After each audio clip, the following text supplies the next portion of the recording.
Hello and welcome to Davetopia. Today we'll be doing a quick tutorial on how to build a gold farm in Minecraft. With the gold farm design I'll be showing you today, you'll be able to collect gold while working in the area, or even while you're away from your game if that's your thing. Just remember to keep it well enough lit. More on that later.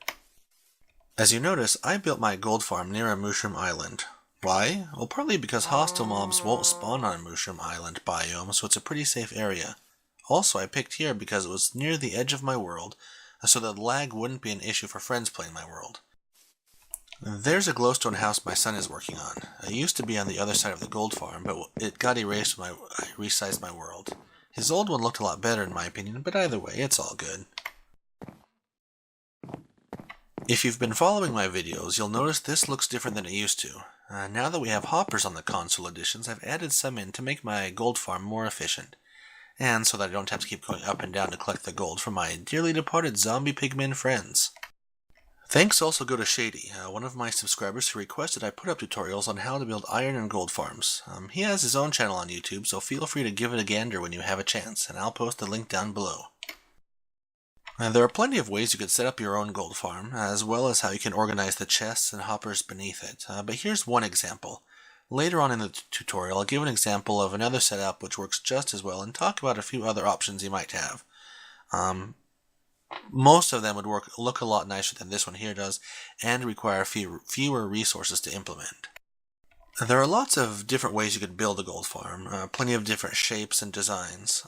I personally like the long, narrow version. It's not as efficient on obsidian use as some of the other designs, but it's arguably more efficient in terms of hoppers. Also, it's close to all your portals, so it makes it easy to work in the area and make sure you have zombie pigmen continuously spawning.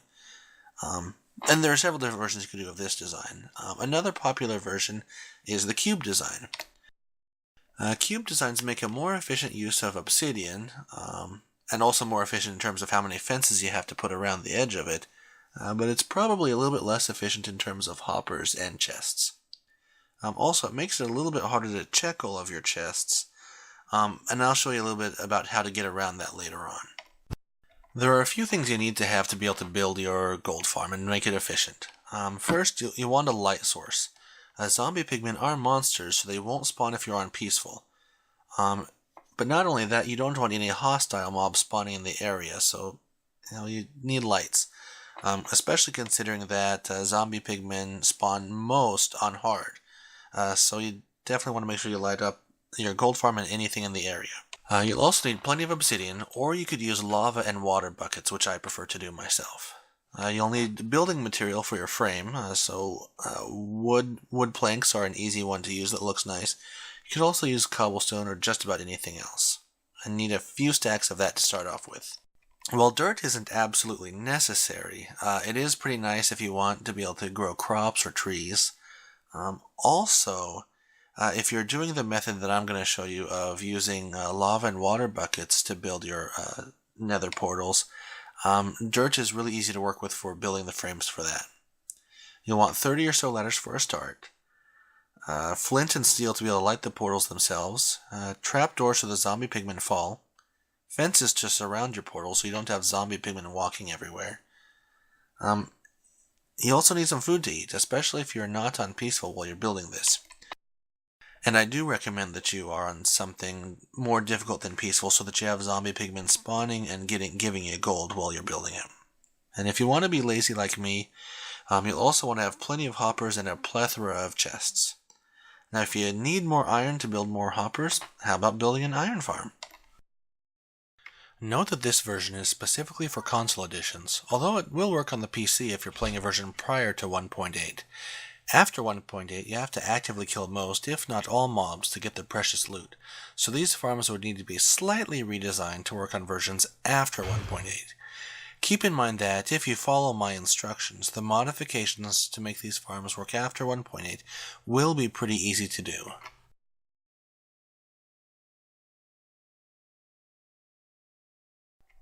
Once you have the basic supplies to get started, you'll want to decide where to build your gold farm and where you'd like your landing area to be. For safety's sake, and practically free food, you could build near a mushroom island like I did, or you could try to build near another area where you like to work a lot, perhaps near your iron farm or other farms. Remember though that if you want your gold farm to work at max efficiency, you need to set your game to hard. It spawns a lot more pigmen that way, but if your area isn't sufficiently lit and defended, you can mess up the surrounding area or the gold farm itself pretty badly. Also, the larger you build your gold farm, the more you risk lag, especially for other players in your world. Now, that's another reason why I built my gold farm where I did, as it was the edge of my world before I expanded it on the one. If you want to get producing right away, you can start putting down hoppers and chests first, so it gathers while you're building. I like having an incoming supply of gold while I'm working, so I always have it on hard when I'm adding portals to my gold farm. If you haven't messed around with hoppers, they don't work the way one might assume they would. They'll always collect the junk that falls on them or flows over them, but if you want them to transfer items to a chest or another hopper, then you'll need to crouch, look at the place where you want your stuff to go, and then place the hopper directly against it while you're crouched. If you did it right, you should notice the smaller spigot thingamabob pointing to your target. Now, chests have a lot more storage than hoppers, so it's always good to have hoppers leading to chests, but you could always have a hopper just collect stuff by itself as well. When you're ready to start going up, take whatever building material you choose. Wood planks are probably the easiest, or cobblestone. Then build up with at least one space between your ladder pillar and the hopper's chests. If you're not wearing feather falling boots, you'll want to add your ladder parts before you completely go up to the top. Otherwise, the fall down will almost certainly kill you. You'll need to build up at least 24 blocks above your killing floor, but I would recommend going up at least 30 spaces for a few reasons. One, if you miscount, the zombie pigmen will still be dead, and you won't have to completely redo either the gold gathering area at your base or the zombie pigmen spawn at the top. Also, if 1.8 ever makes it to the console editions, you'll need to do some modifications to your farm, and those extra spaces will allow you to do that without too much hassle. And then you'll build out your platform up here. Now that needs to be at least big enough to allow you to build your framework of nether portals and have space to walk around them. Now part of this will depend on whether you want to do a slender build like in my survival world or more of a cubic build, as well as just how big you want yours to be. I'll make mine here a bit wider than my survival version so you can get an idea of how to build a cube and why it saves a bit on obsidian or lava. On that note, one of the reasons I usually use lava and water buckets is that it saves wear and tear on the diamond pickaxes. Now, sure, it might be easier and faster to place obsidian, but I'm not sure that it saves you much time given how long it takes to harvest obsidian with a pickaxe, and either the cost of the pickaxe in diamonds or emeralds if you're trading. Okay, so here's the basic design for an ender portal, and lighting it with flint and steel. You don't really need the corners on, so you could save some time and supplies by omitting each of the corners from each of your portals.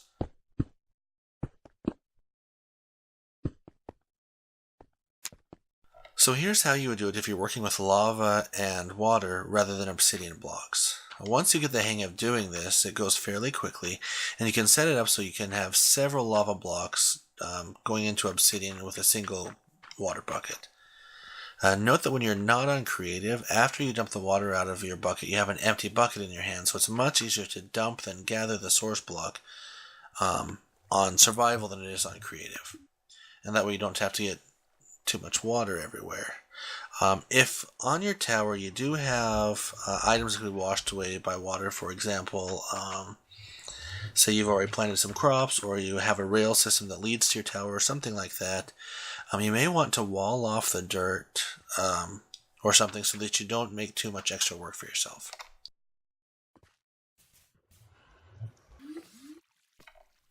The overall portal is 5 blocks high, but given that you don't need the corners, your posts only need to be 3 high each.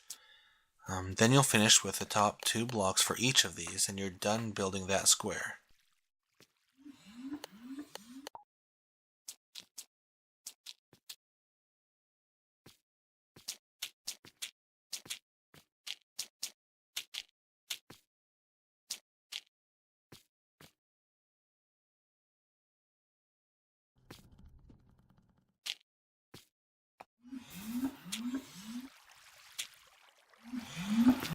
If you've used water and lava buckets like I did here, you can break out some of the dirt now.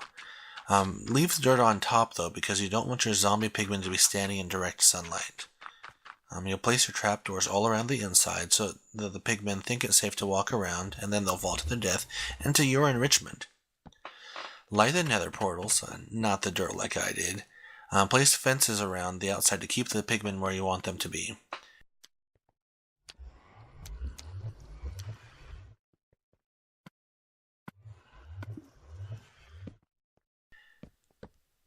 And now you have the basic design for your gold farm. Well, this farm will work as you see it. The way a gold farm functions, you won't get much out of one this small. Essentially, it works a little something like this. On any difficulty other than peaceful, there's a random chance every few seconds that a zombie pigman will spawn in a nether portal in the overworld. The more portals you have, the more pigmen you get to spawn. Also, zombie pigmen are a lot more likely to spawn on the hard setting, so I recommend only playing on hard when you're at your gold farm. One note, however, before I built my original gold farm, I watched plenty of videos on various designs for gold farms. While many of them either wouldn't function on or wouldn't be ideal for the console versions, one of the many YouTubers who I watched, whose name I forgot because it was over a year ago that I was searching for it, pointed out that you don't want your gold farm too large, otherwise you risk causing lag in your world. Now, I never had any problems on my gold farm as you saw it on my survival world on the 360. So with the increased power of the next-gen consoles, I'm going to be adding more portals to my own farm to add some extra gold to my coffers. It's simple enough to add on to your gold farm, whether you do a long skinny version or a cube. Also remember that if you're doing a cube, to make sure you add hoppers and chests accordingly. Something you might consider, if you want to limit the number of chests and hoppers, or add a different look to your farm, is to build glass or some other walls going downward to make sure that you direct the fall path of the zombie pigmen right onto your hoppers. Otherwise, some can fall to the sides of the hoppers that are directly underneath the portals rather than on top of them. Or if you don't want to do that, you can just add more hoppers and chests. Again, there are plenty of ways you could do this. Find something that suits your available resources, as well as matching how you want your world to look. Another thing to think about, whether you're doing a cube or a narrow farm, is making sure you have a way to get to your chests to gather your gold. If you have a cube, you need to either put together strings of hoppers that feed to the edges and put your chests around the outside, or have an area for you to go underneath your farm and get the chests from underneath. Again, you could do this however you want. These are pretty flexible. Remember that if you're doing a lot of chests, you can't place them next to each other, so you'll have to stagger them like this, unless you want to do hopper chains. Ultimately, there's a lot of flexibility in how you build your gold farm. Make it your own style, but also make it safe and make it easy to modify just in case 1.8 is ever forced upon us. Yes, it takes a little bit of time and resources to build a full-size model, but if you're building while you're playing on hard, your farm will be producing gold while you build it. And once you've built it large enough to meet your needs, you will have an unending supply of gold to fuel progress in your world. Now go forth, my friends, and build!